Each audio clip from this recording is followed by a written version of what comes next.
Nous sommes 6 vues arracher des papiers au porte-parole de la CEI. Cette image a fait le tour du monde. Alors, qu'est-ce qui s'est passé? Au deuxième tour, nous avons connu beaucoup de difficultés.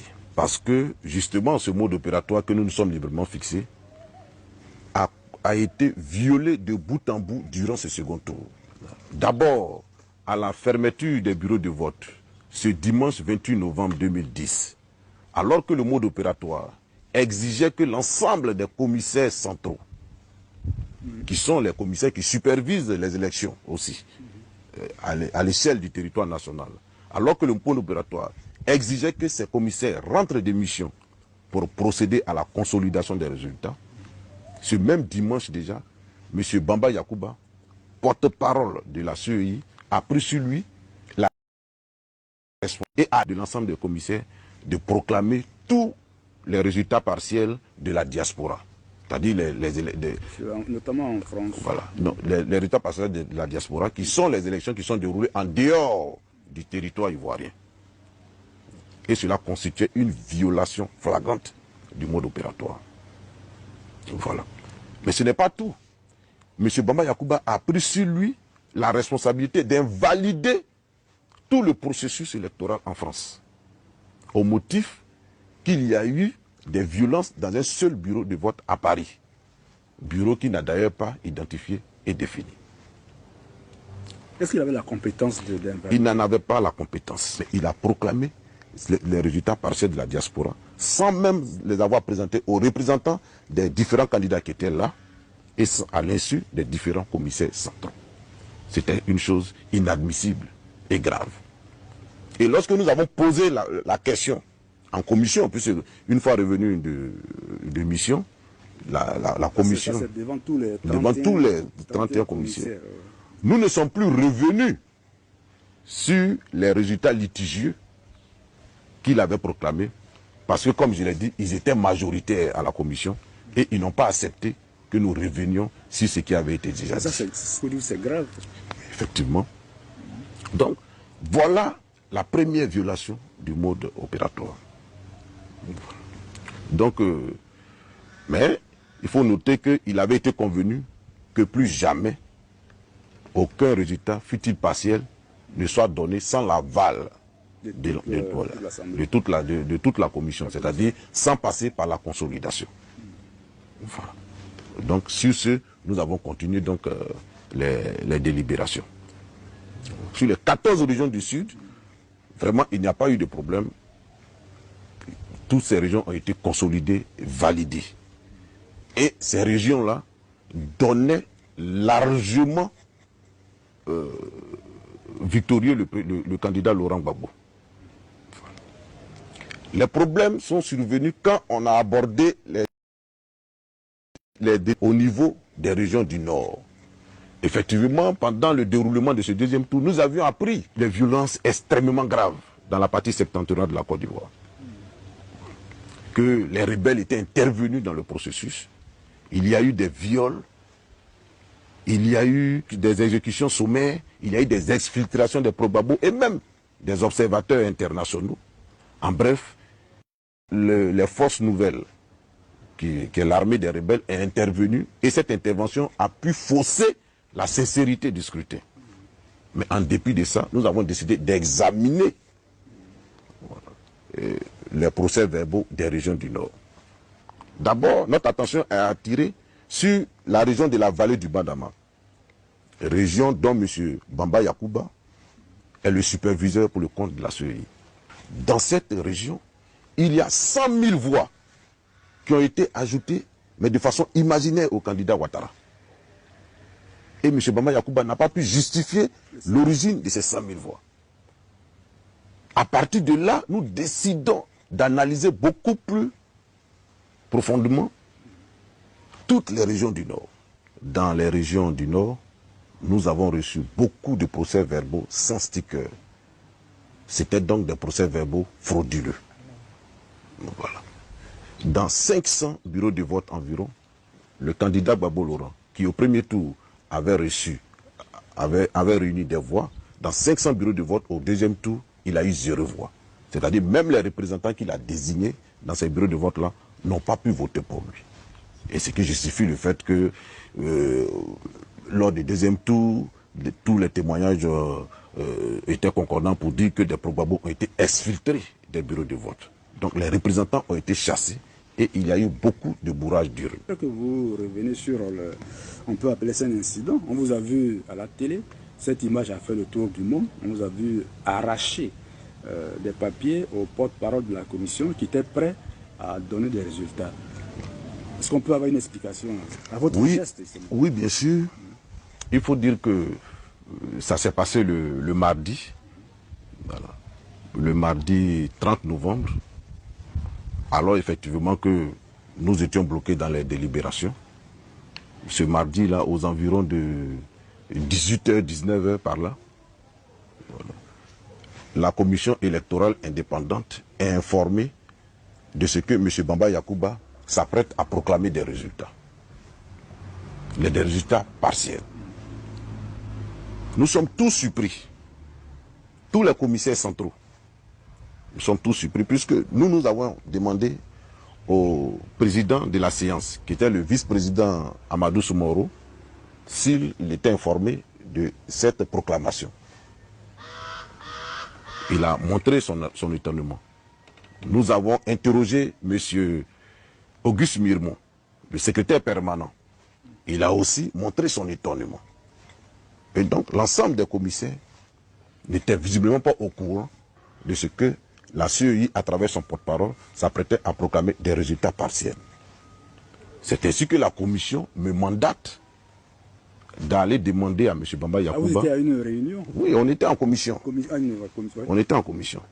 Donc la commission me mandate pour aller demander à M. Bamba Yakuba de venir en commission pour que nous procédions à une vérification des résultats avant que ces résultats ne soient rendus publics. Puisqu'il y avait déjà un précédent grave avec de la diaspora. Effectivement, Laurent Gbagbo avait remporté les élections présidentielles en France. Et on ne sait pour quelle raison ces résultats ont été invalidés par M. Bamba Yakuba. Il faut noter que la plus grande diaspora ivoirienne se retrouve en France.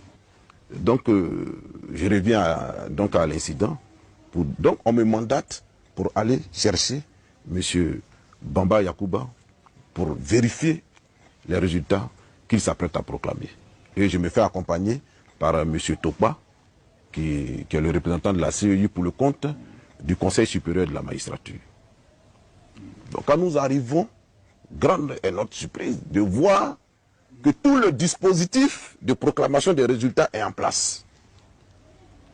Les médias étrangers, exclusivement eux, sont présents, micro-branchés, à l'exception de la RTI, le média ivoirien. Donc, nous allons donc demander à M. Bamba Yakuba, vous avez pu suivre le film, que ces résultats ne sont pas consolidés et qu'il fallait venir à la commission pour une vérification avant que ceci ne soit proclamé. Nous avons été surpris que notre collègue nous ait opposé une fin de non-recevoir. Nous étions quand même des commissaires centraux au même titre que lui. Voilà. Donc, le minimum aurait été qu'il accepte notre requête et qu'il retourne au milieu de ses pairs pour une simple vérification. Je dis bien une simple vérification avant que ces résultats ne soient proclamés. Il a refusé. Voilà. Donc, conformément à la mission qui m'a été demandée, nous avons donc pris les papiers pour les envoyer à la commission centrale. Donc, c'est le geste que vous avez vu. Ce ne sont pas des résultats que j'ai pris, voilà, puisqu'il n'y avait pas encore de résultats. Donc, M. Bamba Yakuba, visiblement, s'apprêtait à faire un passage en force. Voilà. Il était donc en situation de récidive par rapport à ce qui s'est passé lors des résultats partiels de la diaspora. Il fallait, comme le mandat de mes collègues le demandait, prendre les résultats, parce qu'il était dit que sans consolidation consensuelle, pas de résultats partiels. Donc nous avons donc pris les résultats, pour les chiffres qu'il avait, pour les envoyer à la commission, pour que ces chiffres soient discutés. Voilà ce qui s'est passé. Donc il n'est nullement question de résultats provisoires en désavantage de Laurent Gbagbo qu'un pro-Gbagbo a arraché et jeté. Il ne s'agissait pas de ça. Il s'agissait simplement d'une violation du mode opératoire par le porte-parole de la CEI, voilà, que l'ensemble des commissaires centraux a voulu recadrer. C'est tout simplement ça. Et c'est ce qui s'est passé. C'est-à-dire qu'au terme des 72 heures, nous constatons tous la faillite de la commission électorale indépendante qui a été incapable de donner les résultats provisoires. Voilà. Donc selon la loi, vous devez transmettre tout ce que vous avez reçu au Conseil constitutionnel. Voilà. Donc, quand on arrive au terme des 72 heures, voilà, l'ensemble des commissaires fait le constat de la faillite de la CEI. Et le président, M. Youssouf Bakayoko, décide donc que nous nous retrouvions le lendemain, jeudi. Ça, nous sommes le mercredi 1er. Voilà. 1er décembre. Que nous nous retrouvions le lendemain, le jeudi 2 décembre, à 10 heures, au siège de la commission, pour que nous puissions rédiger tous le procès verbal de carence. Et à partir de cet instant, nous transmettons les dossiers au Conseil constitutionnel, qui est le juge des élections. Voilà. Donc, c'est la réunion du jeudi 2 qui n'a jamais eu lieu, puisque, entre-temps, M. Youssouf Bakayoko, le président de la CEI, s'est retrouvé à l'hôtel du Golfe, qui est le QG de campagne du candidat Alassane Dramane Ouattara. Et aux environs de 16 heures, nous avons appris par les chaînes étrangères que M. Bakayoko a proclamé des résultats qui donnent M. Ouattara vainqueur du deuxième tour des élections. Nous nous demandons jusqu'à aujourd'hui l'origine de ces résultats, puisque la commission électorale indépendante n'a pas pu produire des résultats pour le compte du deuxième tour des élections présidentielles. Il n'y a aucun PV sanctionnant les travaux et régulièrement signé par l'ensemble des 31 commissaires ne parle de résultats.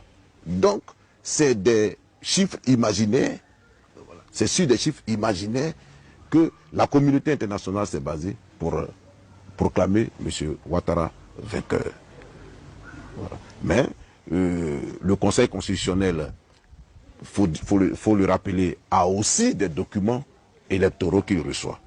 Parce que lorsque nous sommes en mission, au terme du processus électoral au niveau des régions, nous faisons 4 paquets. L'un au représentant du secrétaire général des Nations Unies, M. Choi. L'autre pour le représentant du facilitateur, M. Baldini. Et 2 autres pour la CEI et le dernier pour le Conseil constitutionnel. Voilà. Donc, depuis dimanche, le Conseil constitutionnel a les procès verbaux. En l'absence du président de la CEI, voilà, nous n'avons pas donc pu transmettre le procès verbal de carence au Conseil constitutionnel. Néanmoins, cette institution, qui est juge des élections, a demandé à l'administration de la CEI de lui transmettre les documents électoraux. Voilà, ce qui a été fait. Ce n'était pas une ambiance du tout facile, il y avait beaucoup de pression. Je le dis, dès le dimanche soir même, nous avons reçu la visite du représentant spécial du secrétaire général des Nations Unies, qui est pratiquement venu nous faire des injonctions de proclamer des résultats. Alors que les commissaires centraux rentraient à peine de mission. Le mercredi, nous avons reçu encore la visite des soldats français qui étaient porteurs d'un courrier du président Nicolas Sarkozy adressé au président de la CEI. Ce courrier a été intercepté par l'ambassadeur Alcide Diégué, mais c'était un environnement vraiment difficile. Mais ce courrier, nous en avons eu connaissance plus tard, demandait à M. Youssouf Bakayoko de proclamer les résultats et que la France a assuré sa protection.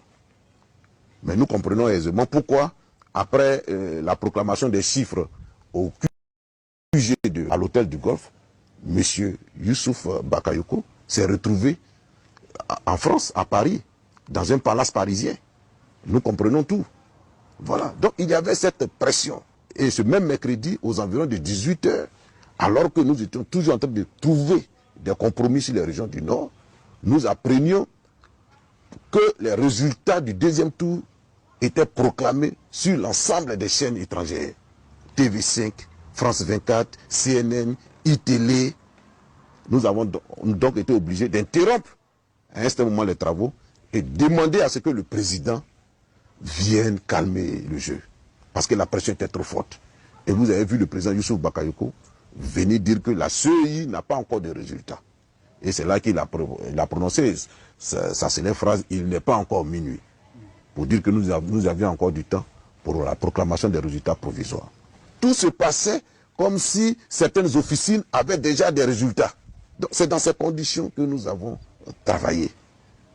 Mais la CEI, responsable du processus électoral, responsable de la régularité du scrutin, est allée jusqu'au bout de sa mission. Voilà. Nous n'avons pas pu proclamer les résultats dans les délais constitutionnels et le Conseil constitutionnel a pris la relève et a proclamé les résultats définitifs, voilà, qui donnent le président Laurent Gbagbo vainqueur du scrutin.